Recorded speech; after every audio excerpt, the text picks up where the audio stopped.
segelintir orang yang menyebut seperti tahlil, yasinan, itu gimana tanggapan Habib sendiri? Masya Allah. Sebab itu tadi kita bahas pembahasan pertama tuh, ya enggak, orang Yahudi sama Nasrani ini lagi berlomba-lomba gimana caranya biar kita masuk ke dalam kelompok mereka. Ya. Mereka menyuruh kelompok orang untuk membuat suatu pecahan dalam Islam ini. Jadi kita kalau pecah nih antara ulama, antara alim, antara para guru berpecah belah, ini kesempatan mereka untuk mempecah belahkan kita umat Islam. Nah, adapun masalah bid'ah, katakan kepada mereka yang mengatakan bid'ah, apa sih pengertian bid'ah itu?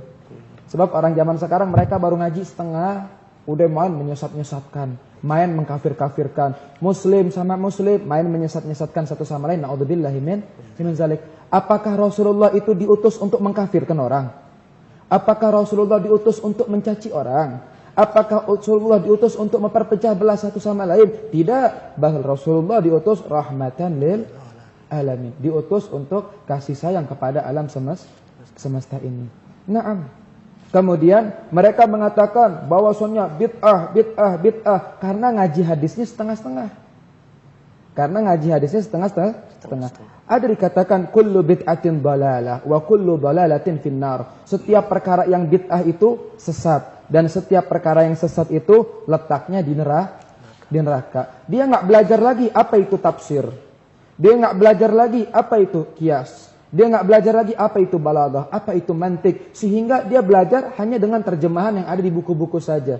Sedangkan Rasulullah mengatakan malam indahu syekh fa syekhuhu syaitan. Yang nggak punya guru berarti gurunya syaitan. Kita bakal bahas sedikit daripada masalah bid'ah.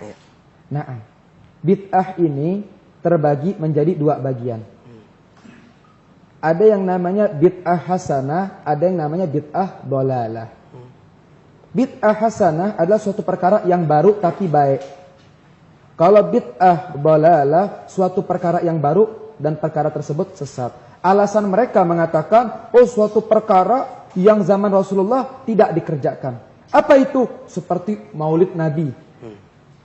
Pertama, maulid Nabi. Nabi Muhammad tidak suka.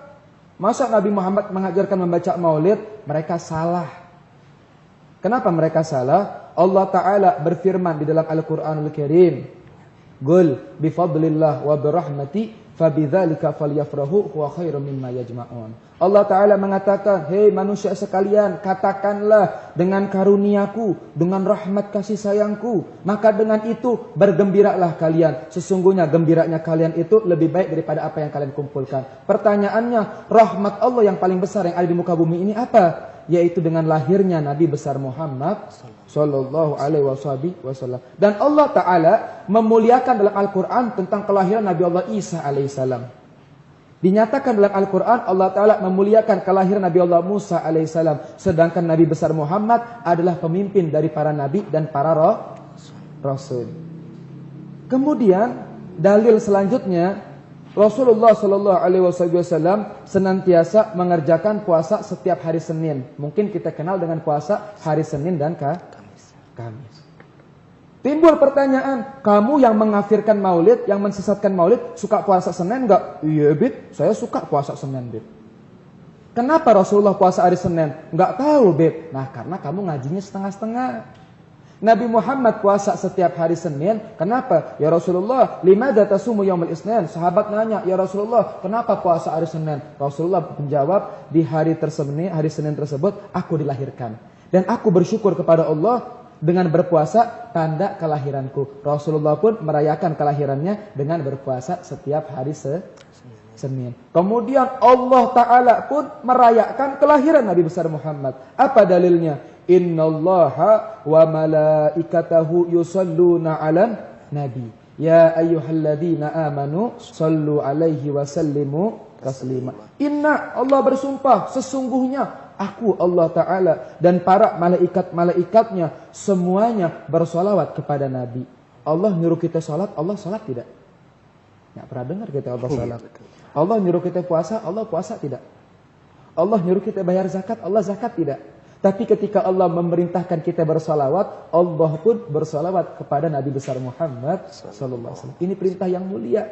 Kemudian Allah memanggil, ya ayyuhalladzina amanu Sallu alaihi wasallimu taslima. Hei orang-orang yang merasa di hatinya terdapat keimanan, mau presiden, mau pejabat, mau dia itu insinyur, mau dia dokter, mau dia seorang daripada konglomerat, mau dia habib, mau dia ustadz, mau dia kiai, mau dia tua, mau dia muda, mau perempuan, mau laki, wajib dia bersolawat kepada Nabi besar Muhammad SAW selama di hatinya merasa mempunyai keimanan. Jadi kalau ada acara maulid, contohnya kalau ada acara maulid sekarang, ada orang undang maulid, perlu diundang?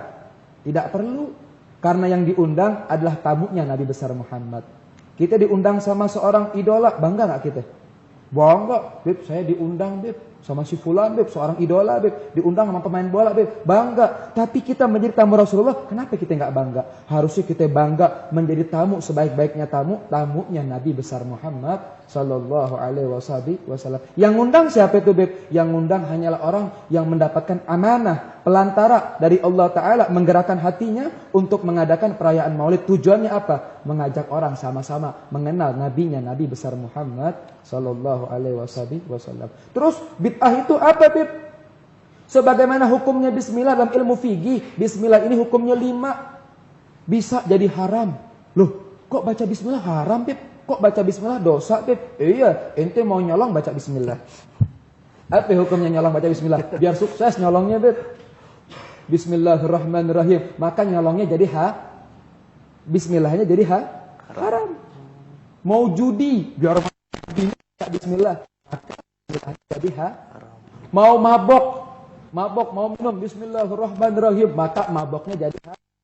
Mau pacaran biar sukses nembaknya, ya enggak, baca bismillah, maka bismillahnya jadi haram. Bismillah bisa menjadi makruh. Gimana? Mau mengerjakan yang makruh, mau ngerokok, bismillahirrahmanirrahim, jadi makruh. Bismillah jadi mubah. Apa itu mubah? Dikerjakan enggak dapat dosa, ditinggalkan tidak mendapat pahala.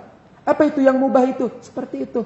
Mau ngangkat meja, nih kita ngangkat meja, atau kita mau mindahin suatu benda dari satu benda ke tempat lain, baca bismillah, itu hukumnya mubah. Bisa juga hukumnya menjadi wajib. Kalau ditinggalkan mendapat dosa. Kalau ditinggalkan tidak sah. Kapan bismillah jadi wajib, Beb? Ketika mengerjakan salat dalam suratul Fatihah. Bismillahirrahmanirrahim. Kalau tidak baca bismillahirrahmanirrahim, maka salatnya tidak sah. Maka hukumnya jadi wajib. Bismillah aja hukumnya jadi 5. Begitu juga perkara. Kalau semua perkara, perkara zaman Rasulullah itu beda sama zaman kita. Zaman Rasulullah ada, zaman kita kagak ada. Ya enggak? Atau di zaman Rasulullah dikerjakan, di zaman kita tidak dikerjakan. Ini suatu perkara bid'ah. Ya hamba Allah, kalau ente katakan semua perkara itu bid'ah, ya enggak? Ente pergi haji enggak sah. Kenapa enggak sah? Karena ente pergi haji naik pesawat. Zaman Rasulullah enggak ada pesawat. Bid'ah bukan? Pesawatnya bid'ah bukan? Pesawatnya bid'ah. Kenapa? Zaman Rasulullah tidak ada. Rasulullah pergi haji naik apa? Naik onta, naik kuda. Berarti pergi hajinya tidak sah. Iya, pergi haji tidak sah. Naik mobil, zaman Rasulullah tidak ada mobil, berarti dosa naik mobil. Semuanya perkara bid'ah. Akan tetapi ketahuilah, kalau segala suatu perkara itu bid'ah, ente juga bid'ah. Kenapa? Zaman Rasulullah ente kagak ada, berarti ente bid'ah. Karena zaman Rasulullah tidak ada, berarti ente juga bid'ah. Jatakan kepada mereka bahwasanya mereka bid'ah. Enggak, Bib, ini kan urusan agama, Bib. Urusan agama, dia bilang. Urusan agama. Bagaimana caranya engkau mengenal agama? Apakah engkau pernah jumpa sama Rasulullah? Enggak pernah, Bib. Apakah engkau pernah bertemu para sahabat? Tidak pernah. Hidup sezaman dengan mereka? Tidak pernah. Terus bagaimana engkau mengerjakan sholat? Melalui mereka para aulia wassalihin. Apakah mereka para aulia dikatakan bid'ah? Tidak. Apakah sahabat dikatakan bid'ah ketika mengerjakan sholat Jumat? Tidak. Apakah ketika Rasulullah wafat menjadi pemimpin digantikan Sayyidina Abu Bakar, Umar, Utsman dan Ali dan setiapnya para khalifah Nabi? Apakah mereka bid'ah? Tidak. Semuanya adalah izin dari Allah Subhanahu wa taala, kecuali perkara yang dapat merusak agama Islam atau dapat memperpecah belahkan umat. Siapa itu? Itu orang yang mengatakan bid'ah, memperpecah belahkan satu sama lain. Orang sholawat, orang cinta Nabi, orang mengenal Rasul dikatakan bid'ah. Satu kali ada orang mengatakan bahwasannya tahlil itu dosa. Sini, katakan kepada dia. Tahlil itu isinya apa sih? Mendoakan orang mati. Orang mati, ya udah mati. Ngapain lagi didoain?